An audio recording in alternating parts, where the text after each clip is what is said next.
Hey, everybody. We are back to yet another episode of Boss Your Business, the podcast. Today, I'm really excited because I have a feeling we might be nerding out a little bit about human design. If you don't know, I am a sucker for personality tests. So with that, I want to welcome Renee today. Renee is the owner and content magician, queen, goddess behind Fresh Life Marketing. You are also the woo-woo marketer who never knew that we actually needed you. I agree on that one. That's how I found you.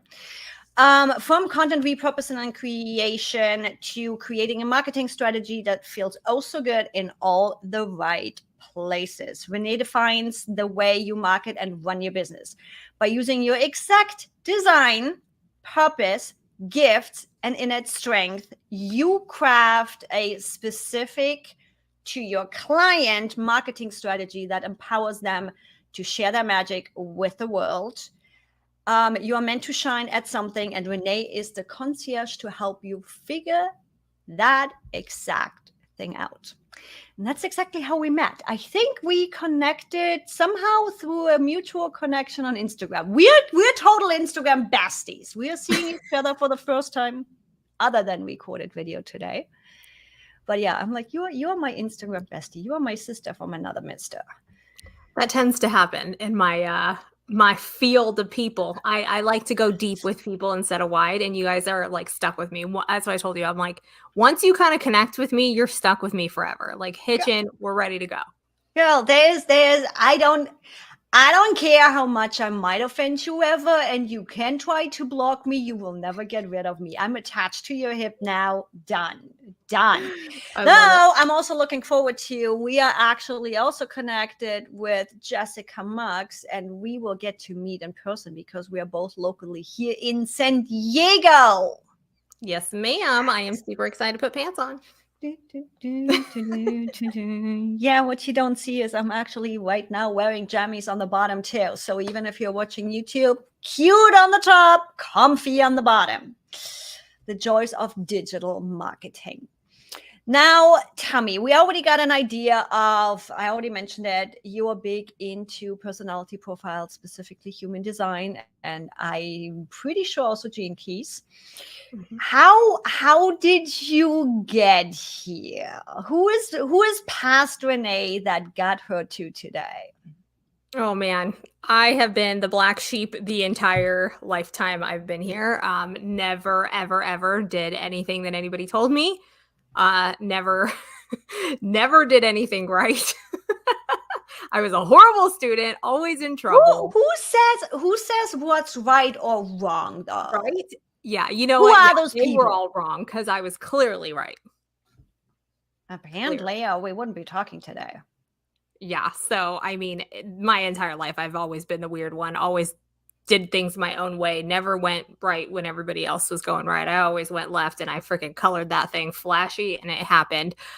So I knew at a young age, I was like, okay, your girl is not meant for the normal world. Like corporate's never going to be my thing. I'm never going to have a 9-to-5. I'm never going to do anything like that. And so I knew even in high school, I was like, I can't ever do anything that I don't have a control over my schedule. So I was like, I'm going to be a hairstylist. That's going to get me to my own schedule, right? Because I'm like, who doesn't have a boss? A hairstylist. I didn't know what entrepreneurs were back then. And I'm like, I'm going to be a hairstylist because then I can make my own hours and just make people pretty and like, it'll be easy. Did that. Killed it. Was so good at that. Then I found tanning and I was like, well, I can make more money in a really quick capacity. So I started spray tanning for a living, ended up kicking so much ass at that I became an educator for a tanning company. And I started traveling all over, doing swim week for Mercedes-Benz, all that stuff. Literally everything, YouTube, conferences, you name it. Did all of it. Conquered the world. And then I was like, yeah, I'm going to have a baby. I'm going to be a stay-at-home mom. Quit everything. It lasted maybe a week. She's like, yeah, me staying at home with you're not happening, kid. Here's the key. There's snacks in the fridge. You go have fun. 100%. And I was like going crazy. And I was like, I need, because if you think about it, I went from such a people business and such a high, attention business to then going to the park or like little things like that. And there's nothing wrong with it. It's just I was like going crazy. So I started to spiral. I started to go backwards. I started to get anxiety. I started to get depressed and all that. And my husband's like, you need something. You need an outlet. So luckily I had fitness keeping me sane. So I mean, my body was banging. Not so much anymore because now I have a business, but I was there is such a thing as balance. I'm like, don't get me wrong. There is a dream of mine where I have a 6-pack just once. But I love food so much, and I love my coffee, and I love my sweets, and I do love my glass of alcohol here and there. It's like that just doesn't fit with a 6-pack at a 40-year-old female. Yeah, shit starts to change past 30, but it's fine. just a little. So I was like, okay. So my husband was like, you need to start a blog. Like, there needs to be something. So I was like, all right. Never even touched a computer in my entire life. Like, did not own one, didn't even know how to do it. I had an iPhone, and that was as far as I got. And so I got this like gut feeling. I was like, there's this women in business conference. I'm gonna go to it. Like, I feel like I need to go there. I have never been on a plane by myself. Never even been. It was in St. Louis, Missouri. Never knew. I don't know anything about anything. And I'm like, I'm just going to go and see what happens. And I did. And that day I started my blog. Like that day when I got there, it was like the first speaker. And then I started my blog like 2 seconds after and figured it out. And then it was off to the races ever since. Started doing content, started doing repurposing because I was like, how the heck can I get my name out there? Nobody knows who I am. I'm broke because I'm a stay-at-home mom. I don't have any money. I can't charge anything. So I started doing content repurposing just as a habit. And then people were like, well, how are you doing that? Yeah. I'm like, well, I don't know. I'm just doing it. Like, you do this, you do this. So I started teaching these small businesses on how to do their content on social media. They're like, well, we want a community. I'm like, damn right we do. So I did a community, started doing a shirt subscription for small businesses. I would design shirts, ship them every month. And I had a community of over 120 small business owners. And we were all just vibing. And I was teaching them how to do content. And then I started realizing like, all right, well, I guess this is bigger than what I'm doing. I mean, there's something naturally pulling me this way. So I started doing like Pinterest marketing. Then I started doing content repurposing. And every single stage in my business from then has evolved from thought this was the problem. Then I saw another problem. Then I saw a bigger problem. And I just followed the call like every step of the way.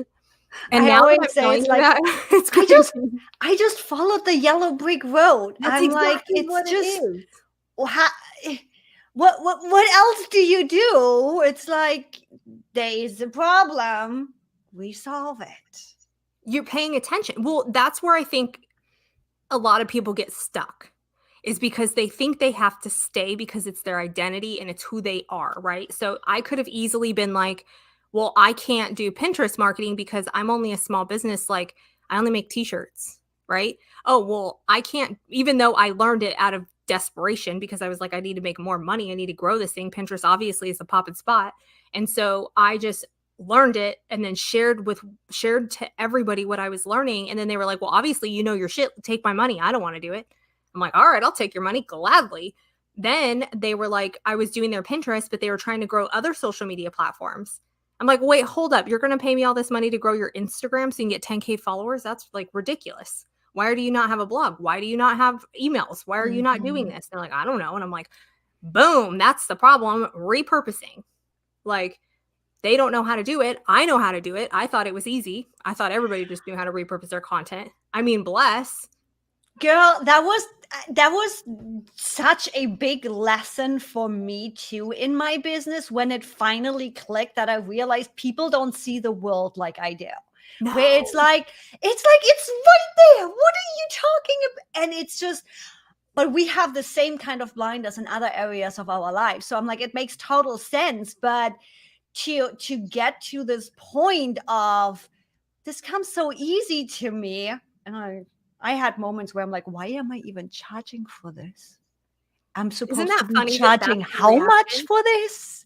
Like, that's the reaction. It's easy for me. I obviously shouldn't get paid for it. Like, that's how ass backwards we are. Yeah. Like, it's easy to me. I love what I do. There is no way in hell I could get paid for this. It should be yeah, this is what I'm good at. This is what I'm naturally interested in. Of course, I should be paid for this because who doesn't want to do what they love and get paid for it? And who doesn't want to hire somebody that loves what they do because they are way better at what they are doing than anybody else? I want my finance person and my tax person and the person working on my car to love what they do. Mm-hmm. I don't want them to hate what they're doing because I hate it, and two hating it ain't going to get us anywhere. Now the question is, how does somebody that hasn't figured out yet what they love figure it out? I say, one, what do you like? What are you drawn to? Right? Because I mean, I'm not drawn to painting. I'm not drawn to finances. I'm not drawn to, I don't know anything. Like, I don't know what else. Oil changes. Yeah, like I'm not drawn to those things, right? So it's like, instead of replacing it, like everybody goes in with should, this is safe, this is what everybody else is doing. Why don't you just pull back and say, okay, what am I naturally drawn to? Like, what do I naturally feel like I help people with? Or what would I want to help people with? If we removed everything, like a good one is like, if you removed everything and it was already done, you're already a millionaire, billionaire, you already got the yacht, you already got everything. It's already done. Checked off the list. What would you be doing? The exact thing I'm doing today. Can people, I mean, and surprisingly, a lot of people don't even know the answer to that. It's been so interesting. I'm like, right, single in San Diego right here. Got a couple of fun buddies, but in general, I'm single over here. So I'm on the dating sites and everything. And it was really interesting. I matched with a guy a couple of days ago, and he's like, so what are you interested in? What are your hobbies? And I literally just replied with, you say to the one that actually loves what she does for working and could do it 24/7. I have to I love meeting people. I love food. I love getting out, but I'm such a homebody loving what I do. I could do it all the time. Don't get me wrong. There is health and emotional stuff that comes with that, where after 2 weeks of sitting alone at home, I'm like, I need real people. I need 100%. To get out. So it can have its downside too. So it's finding that balance, and it's finding what that means to you. And especially after the last few years we had, right? Getting back into a new normal. But I'm like, do I need a hobby? Yeah, I need something else to just also get out of my comfort zone, to train my brain, do different things. I should there comes the shooting again, get back into the gym. But it's like, there is nothing better than doing what you love doing, because it means you're going to be the best out there at doing it. Exactly. And it's okay to say, like, even if you ask people, like, people will be like, what are you good at? Like, people are, you're the best hype girl ever. I'm like, damn right. Fuck yeah, you are. You're really good at content. I'm like, yeah, I know. You're a good writer. Like, yeah, I know. You know what I mean? So it's like, there are certain things that people will tell you that you are amazing at. Listen. Exactly. And nobody does, because their mind is so busy being like, should, safe, have to, this is wrong, this is right. Oh, who am I? It's all like that negative self-talk. And that's why I loved human design so much, is because I was guilty of all of that. Even though it was like that foot on the gas, foot on the brake, like my body, everything in me knew I was the shit. I'm like, I'm better than all these people. And then my limiting belief mind was like, no, you're just Renee. You're weird. Like, you're weird. Nobody likes you. You know what I mean? No, that's why I love you. And it's like, you are the hype woman. I'm like, we had this conversation of, girl, because I loved your approach of combining personality with marketing. And we had that conversation in our Instagram messages, where I'm like, how the hell am I gonna, I know I do a lot of things. I'm passionate about a lot of things. I get bored if I have to do the same thing over and over again, which to me, systems are actually not. I take all the different stuff, how things run, and we make it simple, but it's always different. But to the out-facing, I create content, I coach, I have this offer, I do this, I do that. And we had this conversation in our Instagram messages, where I'm like, girl, how the hell am I putting this into marketing? I'm confusing the audience.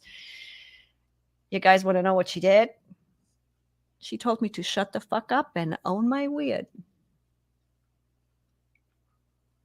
It's not wrong. That's what I don't understand. I mean, I understand because it's society. Think about it. School teaches you that you're wrong for standing out. They want everybody, it's stamp and repeat. They want everybody to be the same. They want everybody to do this and everybody to do this. Like, you're not encouraged to be different. You're not encouraged to do things your own way. When it comes to math, or because I homeschool, it's like when you come to math, like, you don't just give them the answer. They don't want that. They want you to show them how you work, even though that's not how you got the answer. Like, they don't encourage it. So we expect to go now shine in a different way and do it with confidence. We have a lifetime of that's wrong.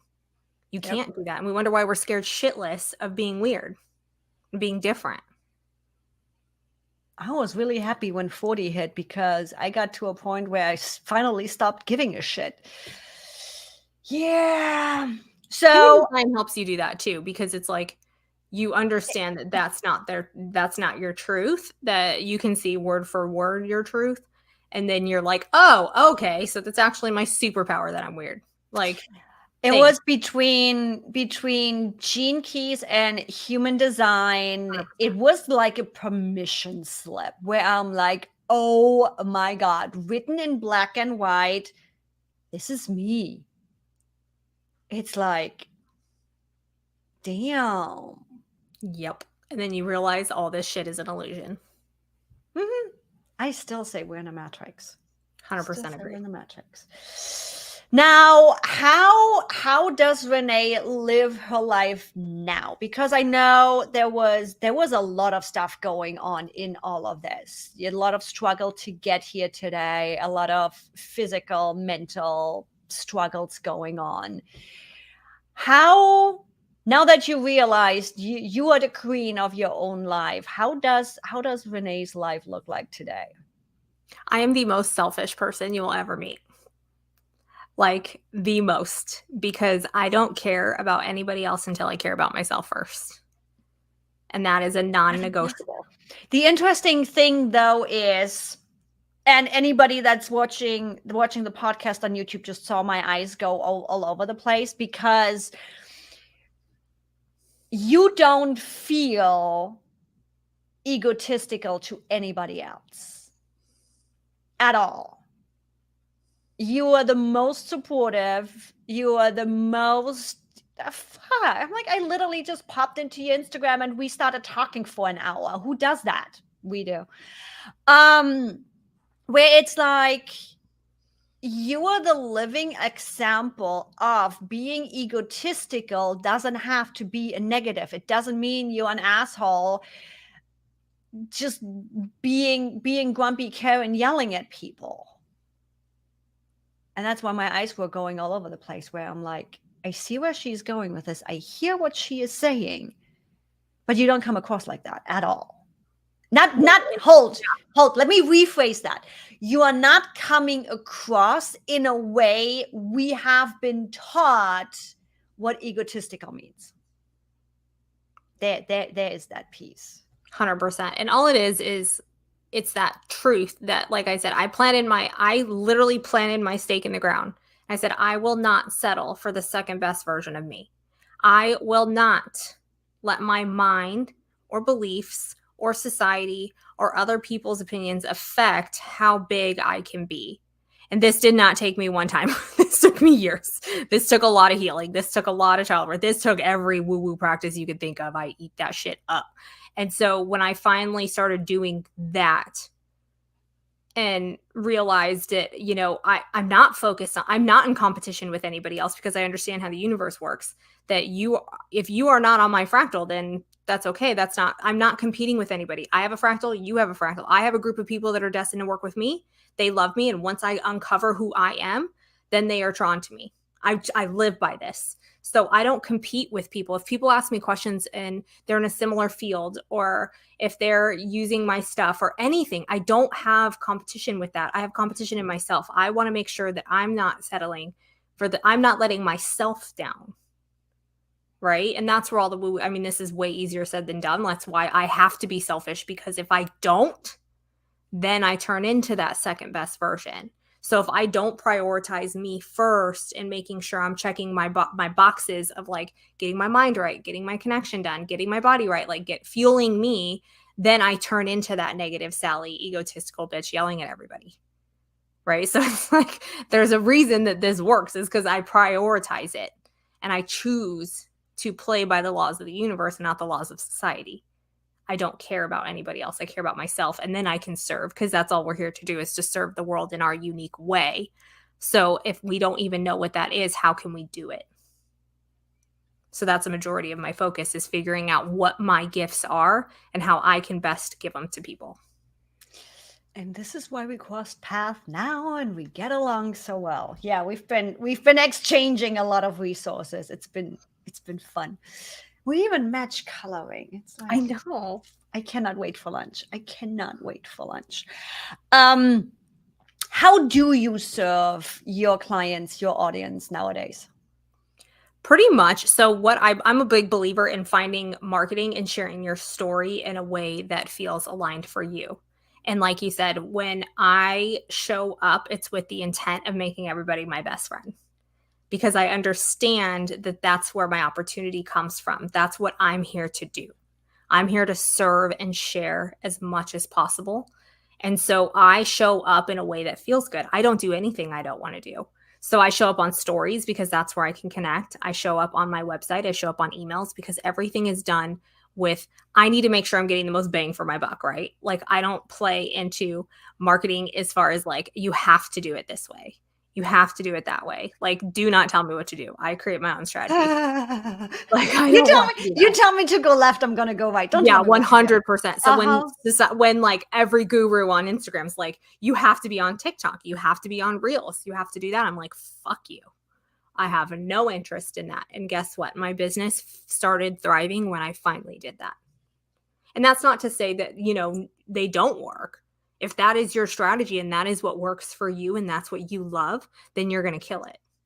But I don't. I dread it. So I do what I love. And what I do is show up on stories every single day. I speak to your soul. I look straight into your eyes and give you the feisty senorita tough love that you need, because I know that that's what's going to get the result.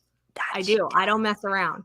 Nope. And so I show up in a way and share my story in a way that feels good and encourages other people to do the same. That says, hey, I'm going left. I'm doing everything wrong compared to society's standard, and I'm thriving. Like, I'm going to prove it to you that this shit works. Like, you cannot convince me otherwise, because I've built my business the other way, and it was hell. And it gets to be fun. I'm proof of that. Girl, I hear you. And it's like, that's one of the big things where I'm working on right now, where I always had that perception of, I need to be new. I need to be fancy. I need to have the crazy ideas. And then you look at my personality charts and it's like, no. What you are great at, first of all, is I'm reactive. I am so big time reactive, and it has been such a big issue in my business. No, not in my business necessarily, because clients come to me and ask the questions, so I get to be reactive. But in my community, in my social media, where it's like, when people come to me, I always joke, it's like, put a camera in my face, ask me a question, and I'm not going to shut up. That's exactly the impersonation of my personality profile. Ask a question and you will get all the answers. So we are literally switching everything around right now to get my community to do so, where it's like, I'm here for you. All you need to do is ask. And then that point of, I have to be new. No, I'm great at making connections, meaning I look at this teaching, and my brain constantly bounces in between big picture and tiny application, where I pull a little bit from here, I pull a little bit from there, I pull a little bit from there, I put it in a box, I shake it up, and I give it back to you. Love it. And it's like, that has been my growth, and especially also with chatting with you and all the things, where it's like, oh. And it's starting to feel so much better, so much easier, where it's like, even coming up with content, right? Where it's like, I don't know what the hell to talk about. This is also easy. I already talked about this. So now shifting the approach of generating those questions, of getting the community to ask the questions, starting to make all the other things way much easier. So guys, this is why I wanted to bring Renee on, because it aligns with your personality type. And I don't care where you are starting. I've done them all. 16 personalities, value elicitation and NLP, my gene keys, my human design. I have them all. Whatever helps you to figure out how you are doing things, what feels good for you. Often enough, I'm like, when I started out with this, it was like, I am a I am a data nerd, right? I'm constantly analyzing, how do I react? Why do I react to things certain way? How am I better? How am I not better? I promise you guys, personality profiles, and for me specifically, Gene Key and human design, have given me a better understanding to the data I was already collecting, but also a permission slip, where it's like, it makes it easier to move forward when you literally have it written black on white that says, this is why you were weird. It's a good weird. It might be different to somebody else's weird. Here's how this works. It makes it so much easier. It's all the things, like if you really want a shortcut to human design, everything that you're telling yourself is weird, everything that you're telling yourself is wrong, are actually your superpowers. Mm-hmm. That's the straight to the point. Like, that's it. That's it. It's everything that you know deep down. When somebody tells you no, like I always say, because I like to flow, right? I had a podcast for a couple years, and like, I never scripted. My partner that I did the podcast with, my co-host, she was a manifesting generator, and she had to like script everything to a T. Like, everything was documented, Google Docs. She's like, get the link, get the show notes ready when you're on the thing. And I'm like, I'm just gonna show up. I'm gonna show up. I'd let my Palo Santo, I'd show up and I'd flow, because everything comes to me in the moment. My intuition is spot on. So I drop in, and then everything that I need to say is in the energy of the moment. But when I plan things, I get jumbled and I start creating an identity or imitating somebody else's thoughts. And so I can't do that. So I would always think I was wrong or lazy because I just did that, even though that's my superpower, because I can do that. You throw me in any environment, yes, crush it. It's not a big deal to me. But when you tell me I have to prepare, hell to the no. Oh God, like, you want me to go on the stage and I need slides? Why? No, like if you put me in a room and you're like, okay, I'm going to have you speak to my community. Can you prepare a deck or a presentation, or it's going to be recorded, there's not going to be anybody on the call, I will not do it. They can pay me whatever they want to pay me. I will not do it, because I need connection. I cannot do what I do if I don't have that connection. And then I find out I'm a projector, and it's because projectors, our aura is penetrating. We see the other deeply, and I can see exactly what you need just by looking at you and tapping into your energy. So it's like, if I'm talking to a screen with nobody there, I have nothing to drive me. I'm just like a wet noodle standing there. But when you put me in somebody's energy, I'm like a freaking firecracker. So it's like all the things that you were told you were wrong your whole life are actually your superpower. I used to think I was a fraud. Perfect example. I have a 4-line as my profile. I used to think I was a fraud. I'm like, I worked with my business coach, and when she asked for my financials, I was like, well, I have to tell you something. And she's like, what? And I was like, well, these are all my friends. So like, I'm not really like a business owner. Like, I don't prospect or anything. Like, I've never done that. People just come to me. I have like friends and referrals. So I'm not technically like a real business owner. And she's like, are you kidding me? And then I go to my profile and it says your network is your net worth. Your opportunities come from your circle of friends. The more high quality friends you have, the more high quality opportunities you'll have. And I'm like, well, son of a bitch. This whole time I thought I was wrong. And then I'm like, I hit the networking jackpot. I don't have to do nothing. It's like everything that you think is wrong is your superpower. I can guarantee it. I need to get back into my human design. I'm like, I am a manager, but the idea of fully scripting, I'm like, you've got the rundown in the green room, right? We are literally running this show on 3 questions just to have a little bit of row. But I'm like, I barely script my intro hook on YouTube and then I just run with it. So I'm like, I'm kind of in between. Just because I'm trying to keep it in a certain time frame, because as we know, Evie can talk for hours. Love it. So we know you are building your business, you're running your business around human design. What are some other processes, workflows, tools that allow you to run your business as you do right now? Oh my gosh, the best thing I ever did was hire an OBM, so an online business manager. She runs everything I don't. So I am a creative, I am a flower. You put me in systems, you put me in analytics, you put me in financials, invoicing, contracts, all that, I want to die. So I hired that out. I use Dubsado, which is like a CRM, and she runs all of it. So all I have to do is show up. It's the best thing I ever did. Yep. Dubsado fan over here too. Yeah. So because it was funny. So I hired her out to just build it for me. Because I was like, oh yeah, I'm not ready. Like, I don't need a business manager. It's fine. Just, set it up to where it has the workflows. Then I would still get anxiety. I'd still have panic attacks. I'm like, oh my gosh, I just did this call. Because my sales calls are like an hour and a half long. I get to know people. And then I would have to go and figure out how to send the contract and the invoice and the questionnaires and the Zoom links and all that. I'm like, no. We're done. I'm like, you take this over. She handles everything. All I do is what I'm here to do. And I help people. And that's why I deliver such a good result to my clients, because I'm not wasting my time on the stuff that I don't get paid for. You're not paying me to send you 3 Zoom links and make sure you get it. You want that time going into your gene keys, figuring out what you're here to fucking do.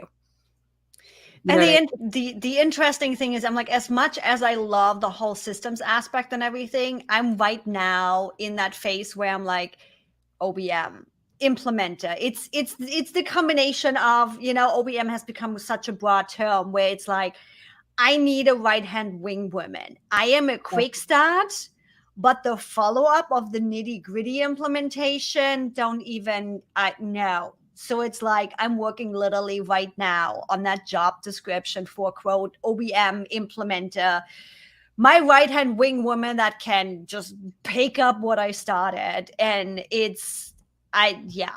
outsourcing what you do not want to do, what you don't like doing, is such a energy grab back. So I feel when you're not bogged down, you have so much creative energy. And it's like, even if you aren't replacing like that time with an activity or something productive, you're actually doing even more productive shit. We don't always have to be getting shit done. Go out. I sit on the porch with my chickens for like hours. You know what I mean? Because I know pick up some eggs. Yeah, because I know that that's what's going to give me that creative output. It's going to recharge my battery. And if you're not recharging your battery, you're going to freaking suck at what you do. Yeah. It's plain and simple. This isn't rocket science. It's truth. There's a reason why the best ideas come in the shower, because you're finally shutting off your brain and you're just relaxing. Or driving or not doing anything. Then you finally can hear that little tiny voice that everybody's longing to hear. Because you shut all the other noise up. Exactly. It's like, you guys, this took me a long time. It's like when we just finally realize it's really not that hard. I'm one of those procrastinators that gets busy when I'm in growth, where I catch myself where I'm like, why the hell did I just do that? Why did I focus on that? And it's usually to shut up that little voice that's telling me, I want to go there. There. And I just get busy over here and don't hear the voice. And as a management, you're literally like the Energizer bunny that never stops. And geez, you guys, like, it's never just a little ever ending. Just a little. It's like, I'm married to one, and I'm like, dude, Like, I need to recharge. You are too much for me right now.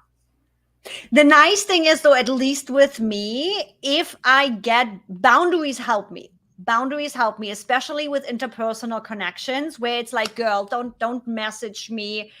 We talk in the evening, kind of thing, or this is how I perceive this. If I get boundaries, if I get expectations, sweet. You just saved my brain about 10,000 different neurons, because I don't have to figure out what's going on in your head and how and why and where. Cool. Awesome. Done. I'll message you on Monday. Bless for human design and gene keys. Girl, trying to educate a date on boundaries are good. Can you please give them to me because you are saving me brain power? That's a weird conversation. See, I can go off in all different directions. Dubsado, your OBM, are there any other tools, processes that help you nowadays? I do pretty much. I have this thing where I call it Fresh Life 365. It's like my mind body business. So this is how I keep myself not negative is I do one activity for my mind, one activity for my body, and then one activity to connect with my soul and one for my business. And I make sure that I'm hitting all of those so that I'm not out of balance. Because I don't know about you, but I'm willing. I know the answer to this is we tend to do it all on business. Like if you were to tell me, like, so I do like the power list, which is 5 tasks a day, critical tasks to move me forward. They're all going to be business. Let's just call it like it is. Like, no. Let's be honest. Mm-hmm. Yeah. Like, no, I'm not going to go work out. No, I'm not going to go walk or do something healthy. You know what I mean? I'd rather go and create something bigger or help somebody or do something. So by incorporating this, it assures that I'm a holistic person. Mm-hmm. So like my mind is clear so that everything else can be clear. Then my soul's connected. So I know what direction I'm going. My body is active. So that way I'm healthy and I have the energy to do it. Like these are the things that I focus on every single day. Because if one is out of balance, it's like that thing where you don't think it's really making a difference. It's kind of like your vitamins when you stop taking them because you're like, these are bullshit. And then you don't take them and then you're like, why am I old? Like, why am I falling apart? I have heartburn. I feel like crap. So it's kind of the same thing. Like there are things that you don't think make a difference, but in each category, they make such a big impact over accumulation of time. And so I incorporate that every single day to where I'm doing something in that category, because otherwise I'm a freaking mess. Can you repeat the categories again one more time? So mind, body, business, and soul. So you want to make sure that you're doing something, because I picture it like a triangle, right? You have your mind, your body, your business, and then inside of that triangle is your soul, because that's the driver. Your mind is the one that we have to convince, right? Then you have your body, the one that takes action. Then you have your soul that's like the biggest driver of all. So it's like you have these things that we have to do every single day that make us, right? They make up our whole, because we aren't just our business. We aren't just our mind. We aren't just our bodies. So when you lean towards one, the other ones are falling behind and they're all chaotic. But when everybody's on the bus and we're all going in the right direction, now you're firing on all cylinders. Mm-hmm. And that's how you get results, because you can't neglect, like everybody, you can do your best in your business, but if you're not taking care of your body, it's not sustainable. Right? As much as I hate to admit it. I mean, I like beer and wings and pizza like the rest of us. But if I'm only doing that and not doing my mind and drinking my gallon of water, or you know what I mean? Like, girl, I hear you. It's like I get the looks when I'm like, I'm the grandma. I like to be in bed by 10:30. Yes. Exactly. And I need to be there earlier because I still have my meditation to do, and just slowing down and just shutting my brain off that goes at 10,000 miles an hour every single day. I'm like, I don't care about bar crawls. I don't care about being out forever. It's like once in a while going out, having dinner, we have fun, and I'm out till after midnight. If it happens, it happens.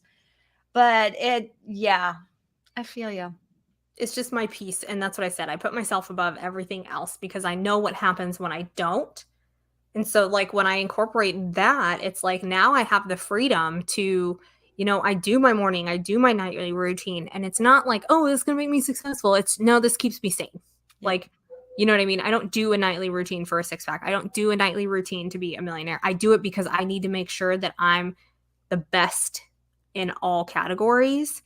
because I'm the driver here, right? Like I'm the one that's going to, if or not, succeed. So if I don't take care of myself in these categories, then nothing else is going to grow. And with that, where can people find you that want to be their best self too? So at Fresh Life Marketing on Instagram, I show up on stories every single day, give you a little kick in the pants like you need it. And then freshlifemarketing.com is my website where it has all the information, blogs, all that fun stuff too. And as always, you guys going to find it in the description, in the show notes. It's all going to be there, easily clickable for you. Renee, I'll be seeing you in the Instagram stories, and I'll see everybody else in the next episode of Boss Your Business. Bye, everybody.